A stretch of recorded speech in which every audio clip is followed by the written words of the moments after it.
Hi everyone, hope you're all well. My name is Kainat Hussain and I'm a business development manager here at Giant.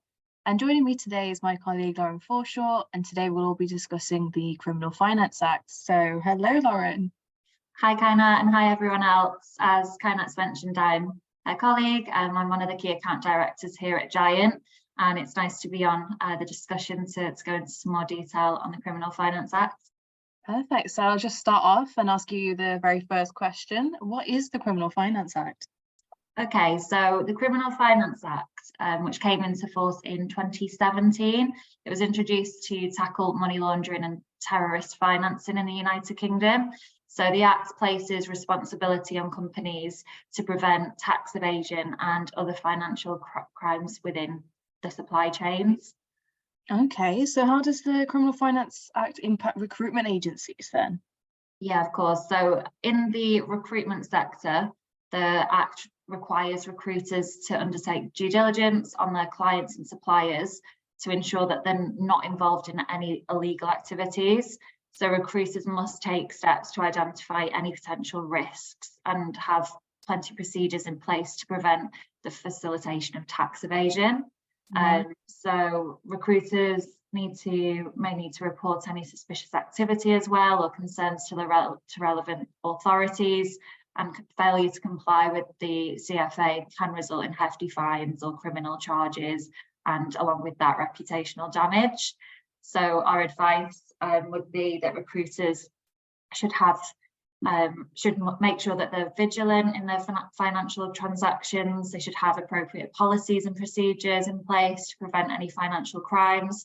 And the Criminal Finance Act has increased scrutiny on the recruitment industry and has encouraged companies to take a more proactive approach in detecting and preventing illegal activities.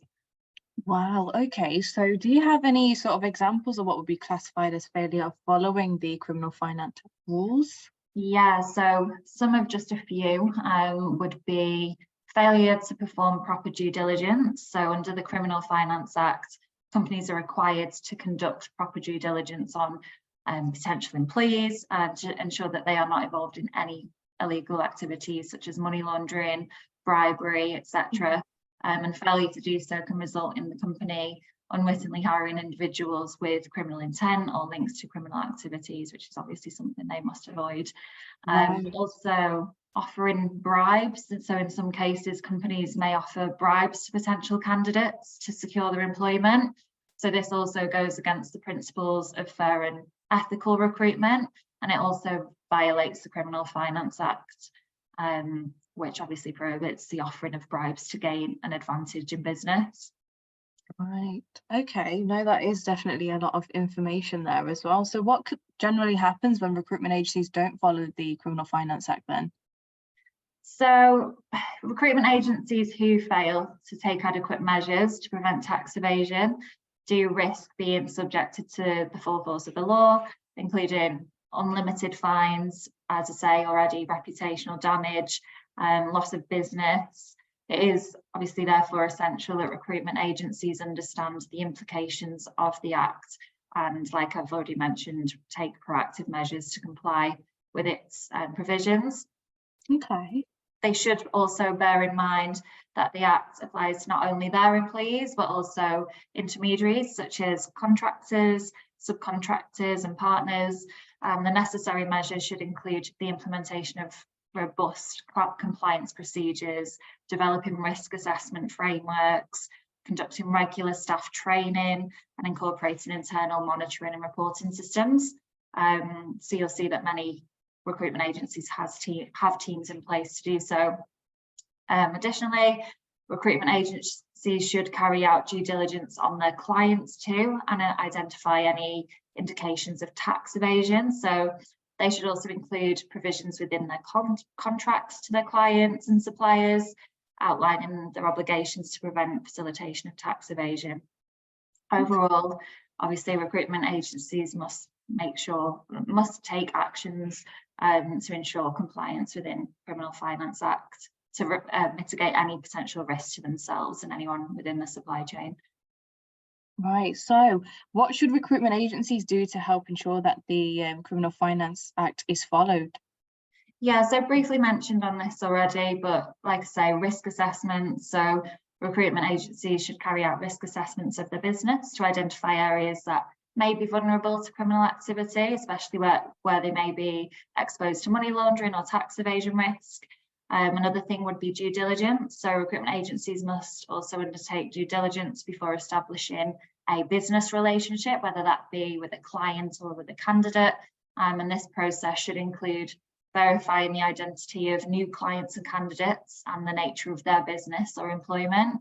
Another thing would be training and awareness. So recruitment agencies should provide ongoing training and awareness to their own employees of the risks of money laundering and tax evasion, and along with that, making sure they keep records of all the transactions with their clients and candidates.